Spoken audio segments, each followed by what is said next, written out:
যেখানে পৌঁছে যায় বাংলার অন্য কোনো বিধায়ক পৌঁছায় না। যখন ঘুটিয়ারির মতো জায়গায় পায়ে দড়ি বেঁধে টানতে টানতে নিয়ে যায়, অন্য কোনো বিধায়ক পৌঁছায় না, সেই তার বাড়িতে নওশাদ সিদ্দিকী পৌঁছে যায়। হিন্দু বোন আমার, তাকে ধর্ষণ করে মেরে দিল নদিয়াতে হাঁসখালি, সেখানে নওশাদ সিদ্দিকী পৌঁছে গেল। তাহলে গরিব অসহায়ের জন্য কে কথা বলছে? আপনাকে তার হাতটাকে শক্ত করতে হবে।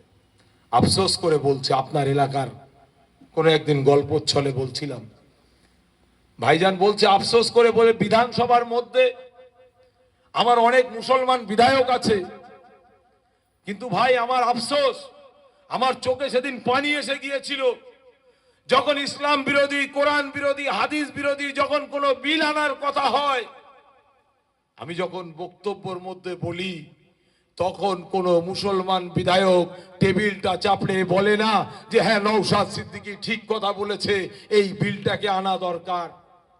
বলছে কথা কোনো বিধায়ক বলে না। আমার পাশে যদি আরো 2-10টা 20-30টা থাকতো, তাহলে এই বিলটাকে আর পাস হতে দিতাম না। ওয়াকফ বিল এখানে পাস হতো না, এসআইআর এর যে গন্ডগোল অশান্তি এটা হতো না। আমরা বলছি আপনারা আমাদেরকে জনগণের বিধায়ক বানান, বাদুড়িয়াবাসীর বিধায়ক বানান, আমরাও যেন জনগণের জন্য কথা বলতে পারি, আওয়াজ তুলতে পারি এবং বিধানসভার মধ্যে যে নওশাদ ভাইকে সাপোর্ট করতে পারি, তার জন্যই আপনাদের কাছে আসা। আমরা বলছি এই বাদুড়িয়াতে যদি আপনারা আমাদেরকে খাম চিহ্নটাকে জিতিয়ে বিধানসভার মধ্যে পাঠাতে পারেন, তাহলে এই বাদুড়িয়ার বীর শহীদ তিতুমির, সেই হাফেজ তিতুমিরের নামে 15টা বছর কোনো জিনিস হয়নি। আমরা চাইছি যে হাফেজ তিতুমিরের নামে কলেজ বানানোর আওয়াজটা বিধানসভার মধ্যে তুলব। আমরা চাইছি হাফেজ তিতুমিরের নামে তার গ্রামটাকে হেরিটেজ বানানোর আওয়াজটা আমরা তুলব। আমরা চাইছি হাফেজ বীর শহীদ তিতুমিরের নামে এই কলিকাতায় এবং এই বাদুড়িয়াতে একটা হিমঘর সুন্দরভাবে, কেন তিনি কৃষক আন্দোলনের নেতা ছিলেন, অতএব কৃষক ভাইদের ফসলের ন্যায্য মূল্য না পেলে সে যেন মজুত করে রাখতে পারে, সেই মালটা যেন পচে না যায়, তার জন্য হিমঘরটা করার আওয়াজটা আমরা তুলব।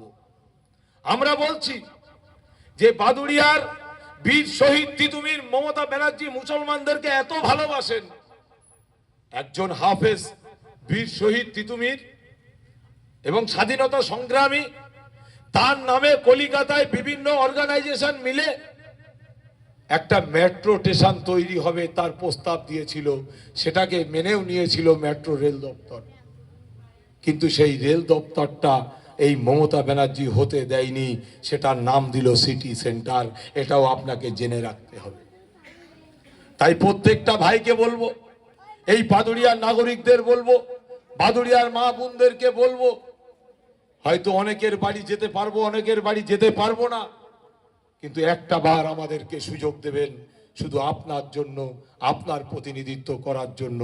যদি একটা বার সুযোগ দেন, আমি আপনাদের কাছে কথা দিলাম, সারা পশ্চিম বাংলায় যতগুলো বিধায়ক আছে নওশাদ সিদ্দিকী বাদে, প্রতিটা বিধায়কের থেকেও 1 নম্বরে যদি আমি না যেতে পারি, জনগণের কাছে না পৌঁছাতে পারি, তাহলে জীবনে কোনোদিন আপনাদের কাছে আর ভোট চাইতে আসবো না। এটা এই মাটিতে দাঁড়িয়ে কথা দিয়ে গেলাম। তাই প্রত্যেকের কাছে দোয়া রেখে এবং দোয়া চেয়ে, ভক্তি, ভালোবাসা, শ্রদ্ধা জানিয়ে প্রতিটা রাজনৈতিক কর্মী, রাজনৈতিক ব্যক্তিত্ব, সিপিআইএম, আইএসএফ, প্রত্যেকটা মানুষকে শ্রদ্ধা, ভক্তি, ভালোবাসা জানিয়ে আমি আমার সংক্ষিপ্ত বক্তব্য শেষ করছি। ইন্ডিয়ান সেকুলার ফ্রন্ট জিন্দাবাদ, বামপন্থী জিন্দাবাদ, সিপিআইএম জিন্দাবাদ। আমাদের অনুষ্ঠান এখানে শেষ করলাম।